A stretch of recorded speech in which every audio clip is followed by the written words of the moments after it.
하나님은 하나님의 형상을 따라 우리 사람들을 만드셨습니다. 그때 그 하나님의 형상으로 따라 지음받은 존재는 영적인 존재라는 사실을 성경은 기록하고 있죠.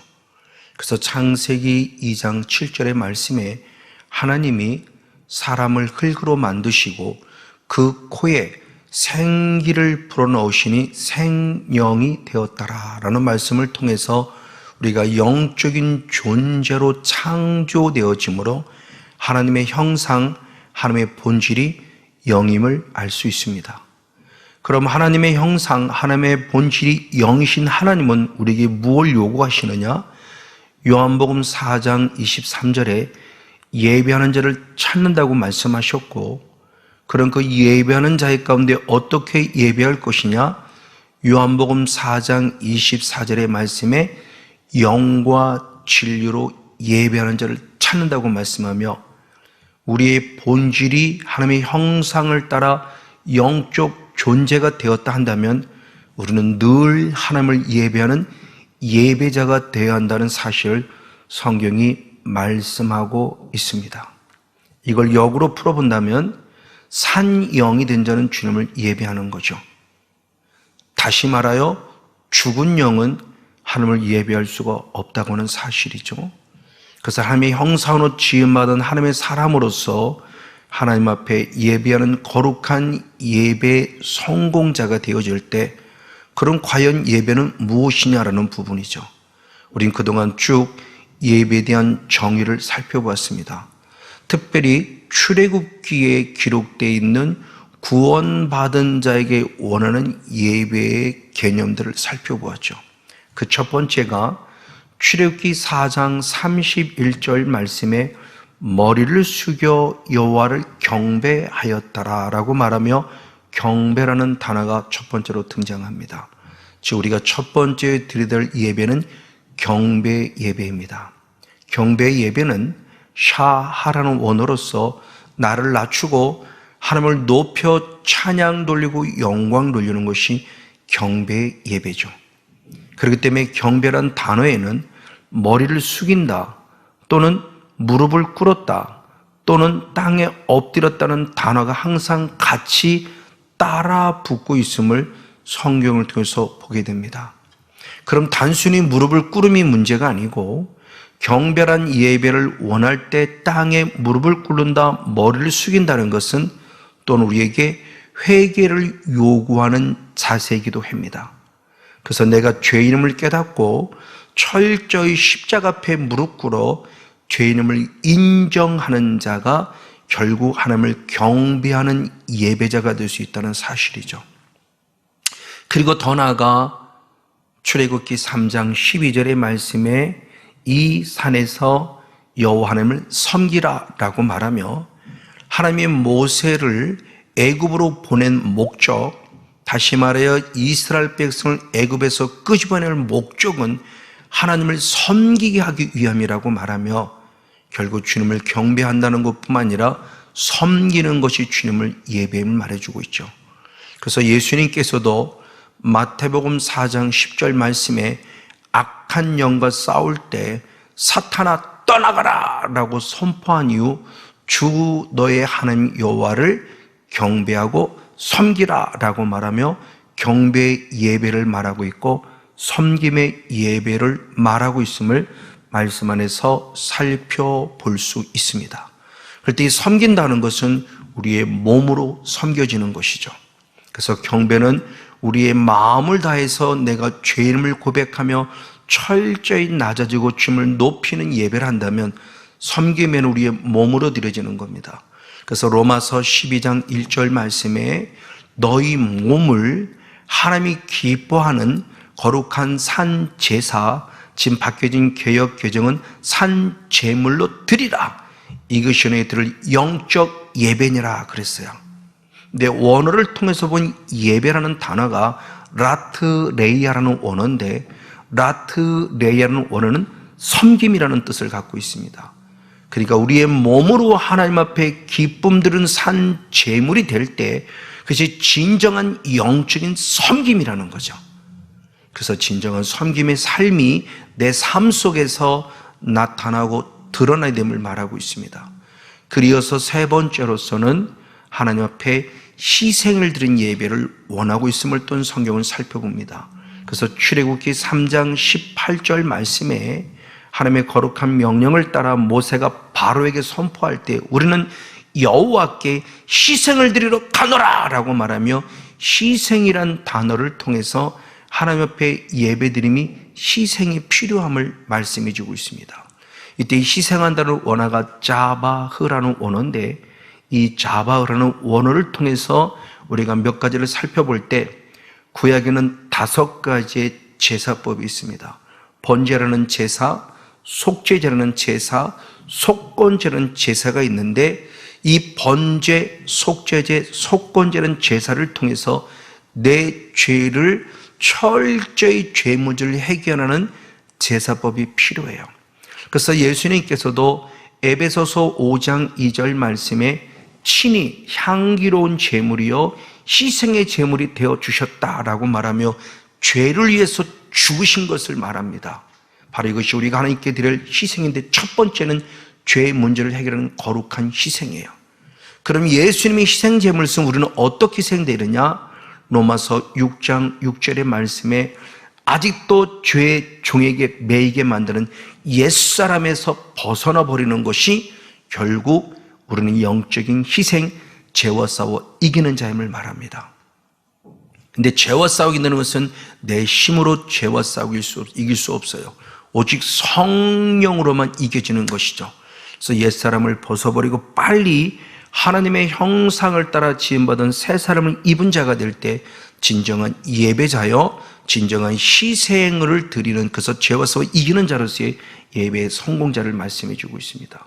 그리고 이어서 또 다른 제사법 화목제라는 제사가 있고 소제라는 제사가 있는데 이 화목제나 소제는 감사의 제사를 올려드리는 것입니다. 그래서 이제는 주님께서 요한일서 2장 2절 말씀에 우리의 죄를 위하여 세상의 죄를 위하여 화목제물이 되어 주셨다라고 말씀합니다. 이것은 주님 앞에 내 자신의 삶이 드려지는 감사, 하나님과 나 사이에 막힌 담을 허물으신 예수님, 그럼 이제는 우리도 하나님과 화목제물이 되어지는 바로 하나님과 화목한 삶을 살아야 됩니다. 주님이 화목제물로 끝난 것이 아니었죠. 그래서 주님께서는 고린도후서 5장 20절에 하나님과 화목하라 그랬어요. 하나님과 화해하라는 의미입니다. 그럼 하나님과 어떻게 화목할까요? 내 자신의 삶이 역시 하나님께 온전히 드려지는 삶이 되어야 될 텐데 그 화목하기 위해서는 요한일서 2장 1절 말씀에 성경을 쓴 목적을 말할 때 죄를 짓지 말라 그랬어요. 그러나 혹시라도 만일 죄를 범했으면 우리의 대언자 되시는 예수 그리스도께 나가라는 것이죠. 그래서 이어서 요한일서 2장 바로 13절의 말씀에 자녀들아 라고 말하며 자녀들에게는 죄사함의 은혜가 있음을 알려주었으니 혹시 죄를 범했던 빨리 십자가 앞에 무릎 꿇어 회개하는 경배의 예배를 드림으로 말미암아 다시 죄사함을 통해서 하나님과 화목해지는 은혜를 경험하며 날마다 나 자신의 삶을 주께 드리는 감사제 화목제로 드려져야만 합니다. 그리고 더 나아가 데살로전서 5장 13절에서는 너희 이웃과 화목하라고도 말씀했어요. 그래요. 이것이 화목제사로 드려져서 부부간의 관계, 부모와 자녀의 관계, 목회자 성도의 관계, 화목제로 드려지는 감사의 삶을 사는 것입니다. 그리고 이어서 소제라는 그런 또한 제사법이 있죠. 이 소제는 피가 없는 이 땅의 소산으로 드려지는 거룩한 삶의 감사를 표현하는 것입니다. 죄삼에 대한 감사, 하나님과 화목에 대한 감사, 그 감사를 드릴 때 땅의 소산으로 얻은 것으로 감사합니다. 그래서 신명기 16장 10절 말씀에는 주님 말씀할 때 하나님께서 내게 복을 주신 대로 내 힘을 다하여 자원하는 예물로 드려라 라고 말하며 소제의 개념은 하나님이 내게 주신 것에 감사해서 그것이 물질이든 그게 건강이든 그게 관계든 모든 것을 통해서 주께 드려지는 삶, 이게 거룩한 소제임에 대한 부분의 모습을 이렇게 말씀해 주므로 나의 것을 희생, 헌신하는 거룩한 바로 소제, 이 부분을 통해서 우리는 주님 앞에 희생되어지는 예배 성공자가 되는 사실을 말씀해 주고 있습니다. 그리고서 오늘 드디어 크게 네 번째의 모습으로 무엇을 말하는가? 오늘 본문 출애굽기 5장 1절의 말씀에 주님이 중요한 걸 말씀했으니 예배드리는 것이 뭐냐? 우리는 하나님께 광야교로 나아가 절기를 지킬 것이다 라는 표현을 통해서 예배의 개념을 말할 때 절기로 지켜져야 한다라는 의미를 갖는 게 예배의 중요한 또 다른 메시지이기도 합니다. 이 절기를 지키다라는 단어가 통틀어 하가그라는 원어입니다. 하가그라는 원어는 두 가지 뜻이 있는데 지키다는 뜻을 가지고 있고요, 두 번째는 춤추다는 뜻을 가지고 있어요. 그 첫 번째로서 역대하 8장 13절의 말씀에 절기로 지켜야 될 세 가지를 말했으니 매일이라는 제사가 지켜질 것을 말하고 있고, 안식일을 통한 예배로 지켜질 것을 말하고 있고, 1년에 3차 무교절, 그리고 77절, 그리고 초막절로 드려야 될 절기가 있음을 말합니다. 이 절기가 지켜져야 한다는 것입니다. 특별히 매일이라는 개념이 주님이 절기 속에 지켜야 될 하각이라는 의미를 가지고 있어요. 그래서 출애굽기 29장 38절 39절의 말씀에 대제사장들은 매일입니다. 매일마다 아침으로 저녁으로 어린 양을 드리는 예배가 있어요. 매일입니다. 해도 되고 안 해도는 선택이 아닙니다. 필수입니다. 해야만 합니다. 지켜야만 합니다. 무엇으로? 절기로. 그래서 민수기 28장과 29장도 계속 상번제라는 단어가 나오면서 계속 우리가 드려야 될 제사를 말하고 있을 때 대표적으로 민수기 28장 3절의 말씀에 매일입니다. 역시 매일 상번제로 드렸다라는 표현을 통해서 우리가 매일마다 드려야 될 이 절기가 필요함을 말씀하고 있습니다. 그리고서 두 번째로 출애굽기 20장 8절 말씀에 안식일을 거룩히 지키라고 말하며 이 안식일이 절기임을 말합니다. 하가그, 당연히 지켜져야 될, 반드시 지켜져야 될 거룩한 절기임을 말하고 있다는 거예요. 그리 이어서 방금 얘기한 1년에 3차 무교절, 77절, 초막절입니다. 그래서 신명기 16장 16절 말씀에서도 이 하나님께 드려야 될 이 무교절에 대한 부분, 그리고 77절에 대한 부분, 그리고 초막절에 대한 부분을 통해서 여호와께서 택하신 곳에서 여호와께 보여라 라고 말하며 하나님께 온전히 드려져야 될 귀한 예배임을 가르쳐줘요. 해도 되고 안 해도 되는 것이 아니라 매일 드려지는 예배, 그리고 안식일을 통해 드려지는 예배, 1년에 3차로 드리는 예배는 반드시 절기를 통해서 드려져야 될 예배라는 사실을 가르쳐 주고 있죠.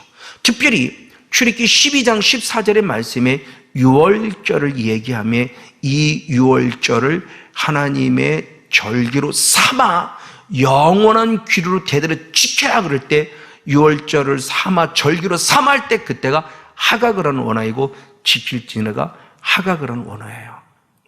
이건 반드시라는 개념입니다. 해도 되고 안 해도 되는 것이 아니라 반드시 해야만 됩니다.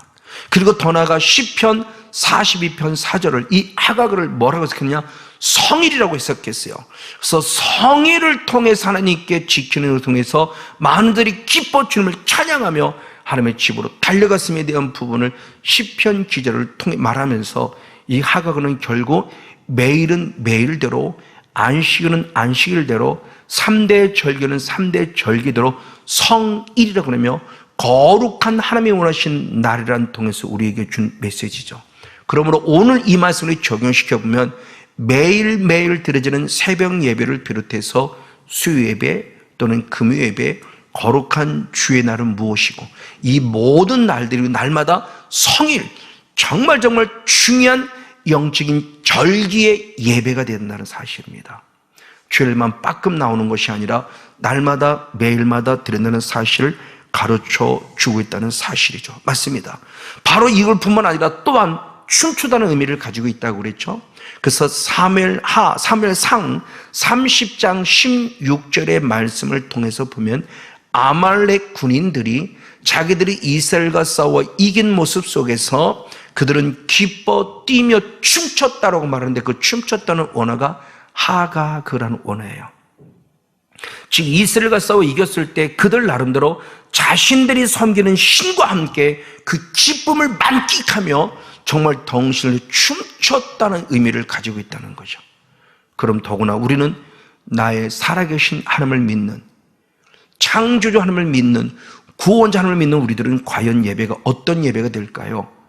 반드시라는 개념 속에 들어지는 예배가 억지로가 아니라 기쁨과 즐거움과 감사로 드릴 예배임을 성경이 강력하게 우리에게 말씀해 주고 있다는 사실입니다. 우리가 드리는 모든 예배는 억지로가 아니에요. 살아계신 하나님을 예배하니 기쁨과 즐거움과 감사입니다. 그래서 시편 89편 15절의 말씀에 즐겁게 즐거운 소리를 아는 백성은 복 있는 자다라고 말씀하며 하나님의 강력한 얼굴의 빛이 우리에게 비추어질 것을 말씀하고 있어요. 즉 하나님을 향해서 기쁨과 즐거움과 감사로 찬양할 줄 아는 자, 그 사람의 하나님의 은혜의 빛이 비춘다고 하는 것이죠. 근데 이 말씀을 세번역 성경이 조금 더 말씀했을 때 그 세번역 성경은 뭐라고 표현하는가? 축제의 함성을 외칠 줄 아는 백성이다라고 그래요.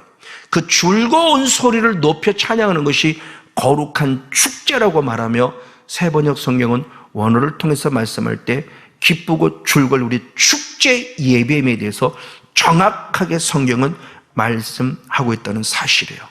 맞습니다. 이럴 때 주님의 얼굴의 빛으로 함께 다니는 자라는 겁니다. 똑같은 말씀을 시편 118편 27절도 말씀했으니 여호와의 빛이 비추셨으니 줄로 희생을 제단불에 맬지라 그랬어요. 그때 희생이라는 원어 자체가 하그라는 원어인데 개역개정성에서는 절기 제물이다 이렇게 표현했어요. 그러나 하그라는 원어는 어디서 파생된 거냐? 우리가 조금 전에 앞서 말씀했던 하가그라는 원어에서 파생된 단어입니다. 하가그는 동사입니다. 그리고 지킨다는 거룩한 동사이고 하그는 명사예요. 그랬을 때 이 명사는 절기라는 단어를 가지고 있기도 하고 또는 제물이라는 단어를 가지고 있기도 하고 춤추다라는 그런 단어를 갖고 있는 것으로 기쁜 마음으로 하나님께 영광 돌리는 모습의 뜻을 가지고 있는 단어입니다. 그래서 하나님을 예배하는 우리 자세가 어떻게 되냐? 희생된다, 절기 제물로 드린다고 할 때 시편 27편 6절의 말씀에 이 장막에서 즐거운 제사를 드리겠고 노래하여 여호와를 찬송하리라 말하며, 우리가 늘 하나님이 원하시는 거룩한 장막 안에서 기쁨과 즐거움과 감사와 찬양으로 영광 돌리는 예배자가 된다는 사실을 말씀하고 있다는 사실이에요. 맞습니다. 그래서 이 부분을 좀 더 깊이 다져보면 아까 다시 읽었던 앞절의 말씀에 시편 118편 27절의 말씀에 새 번역 성경을 통해서 보면은 하나님께서 말씀을 나뭇가지로 축제의 단을 장식했다 이렇게 표현했어요. 줄로 메었다는 그 뜻을 나뭇가지로 축제의 단을 장식했다 이렇게 표현하고 있고, 더 나아가 현대어 성경과 공동 번역 성경을 보면은 나뭇가지를 손에 들고 하나님께서 제단을 돌며 빙글빙글 돌며 춤췄다는 의미를 가지고 있어요. 그러니까 우리 개역 성경과 개역 개정 성경과는 조금 다른 의미로서 좀 더 원어에 가깝게 해석했어요. 뿔에 매라는 게 단순히 우리에게는 쉽게 이해될 수 없는 모습이에요. 그럼 뿔에 맨다라는 그 원어가 갖는 의미는 결국 뭐냐? 덩실덩실 춤추며 축제의 예배, 감사의 예배, 기쁨의 예배, 즐거움의 예배로 드렸다는 사실을 말씀해 줍니다. 주님의 강력한 빛이 임하였을 때요. 그래서 주님께서 우리에게 줄 때 이런 거룩한 예배를 드리라고 말하며, 그러므로 결국 예배라고 했을 때 그 하가그는 원하는 예배를 한마디로 간단히 말하면 반드시 절기로 드려지는 예배가 돼야 돼. 그 반드시 절기로 드리는 예배를 기쁘고 즐겁고 감사함으로 춤추는 정말 축제 예배를 드리라고 하는 거예요. 장례 예배가 아닙니다. 슬픔의 예배가 아닙니다. 장례의 예배마저도 환송 예배로서 기쁨과 즐거움의 예배를 드리시 우리 예배 드리는 자세가 달라져야 할 것을 성경이 말하는 겁니다. 이 나뭇가지를 들고 주님을 찬양했던 이 말씀을 들을 때 우리는 빨리 생각나는 게 예수님이 예루살렘 성을 입성할 때 6월절을 앞두고 예루살렘 입성할 때의 모습과 똑같은 모습으로 우리가 기억해 볼 수 있습니다. 그래서 마가복음 11장 8절과 9절 말씀을 보면 예수님이 낙타 새끼를 타고 예루살렘 성에 입성하는 그 순간에 많은 사람들이 나뭇가지를 들며 호산나 호산나 주님을 찬양하며 춤추며 예수님을 영접한 사건을 기억합니다. 이게 바로 주님을 진정 예배하는 절기를 지킨다고 말하는 하각의 거룩한 예배임을 말합니다. 또 한 순간 우리는 이렇게 춤추는 예배를 기억할 때 다윗의 모습을 볼 수 있기도 해요.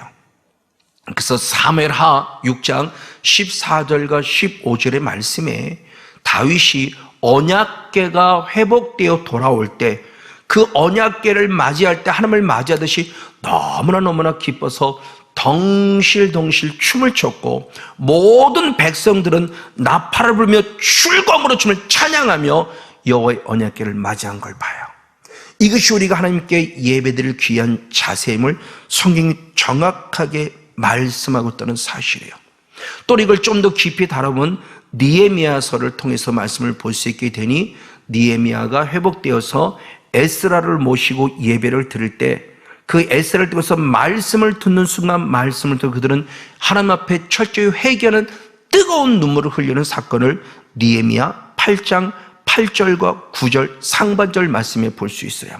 말씀을 듣는 순간 말씀을 깨닫고 철저히 회개하며 눈물을 흘렸다는 거예요. 왜? 내 신앙이 잘못됨을 알고 있으니까. 그때 느헤미야를 비롯해서 에스라를 비롯해서 제사장들의 중요한 얘기를 합니다. 역시 느헤미야 8장 9절과 10절의 말씀에 볼 때 그들은 뭐라고 표현하고 있는가? 이제는 슬퍼하지 말라. 이제는 눈물을 흘리지 말라. 이날은 성일이니 이날은 거룩한 날이니 너희들은 여호와를 기뻐하라 라고 말하며 여호와를 기뻐하는 것이 힘이라고 표현하며 슬픔 속에 빠져있지 말고 감사와 기쁨의 감격스러운 예배를 드리라고 성경이 기록하고 있다는 사실입니다. 이것이 백성들이 받은 은혜였어요. 그 영향력이 오히려 제사장을 중심으로 한 리더들, 오늘날 말하면 성도들의 은혜를 통해서 목회자에게 영향력을 입힌 거죠. 그들이 받아들이고 그들은 더 새롭게 큰 축제를 벌였으니 어떤 축제를 벌였는가? 역시 느헤미야 8장 17절의 말씀에 봤을 때 그들이 초막을 짓고 더 크게 즐거워하였다라고 말하며 초막절을 맞아서 말씀에 순종하는 예배를 드렸음을 말해요. 근데 아주 중요한 모습이 여호수아 때로부터 이때까지 이런 축제가 없었다, 이런 예배가 없었다고 그래요. 즉 초막절이 없었다는 거죠. 그러나 성경적으로 보면은 중간중간에 초막절을 드린 말씀은 나와요. 그럼에도 불구하고 왜 느헤미야 선지자 때 주님이 말씀하셨을 때 여호수아 때로부터 지금까지 이런 초막절 예배가 없었다고 그럴까요? 그러면서 그 초막절 예배를 세번역 성경에서는 축제라고 표현했어요. 이런 축제가 없었다고 표현하고 있다는 겁니다. 왜 없었을까요? 없는 건 아니었어요. 분명히 있었어요. 근데 온전하지 못한 것을 말하고 있는 거죠. 다시 주님은 초막절에 회복되면서 더 크게 기뻐하는 즐거움의 예배가 된 것처럼 우리 역시도 그런 은혜를 누려야 할 것에 대한 부분을 성경은 말합니다. 이에 예레미야 31장 4절과 13절의 말씀에 하나님이 이스라엘 백성을 세울 것이니 너희들은 그대도 기뻐 춤추며 감격스러운 예배를 드리라고 말하며 하나님의 강력한 빛이 우리에게 임할 때 슬픔을 즐거움으로 근심을 기쁨으로 바꿔주겠다고 말씀하셨습니다. 맞습니다. 이에 하나님은 요엘 선지자를 통해서 요엘서 2장 23절의 말씀에 여호와여 너희 기뻐하고 즐거워하라 그래야만 너희들에게 이른 비와 늦은 비가 내릴 것 축복을 약속합니다. 저 여러분 오늘 다시 한번 감사와 감격스러운 예배요 기뻐 춤추는 예배를 통해서 하나님께 영광을 돌릴 때 이 땅에서 이른 비 늦은 비로 누려질 수 있는 축복의 주인공 우리 모두가 되어지기를 예수님의 이름으로 간절히 축복하고 축원을 드립니다.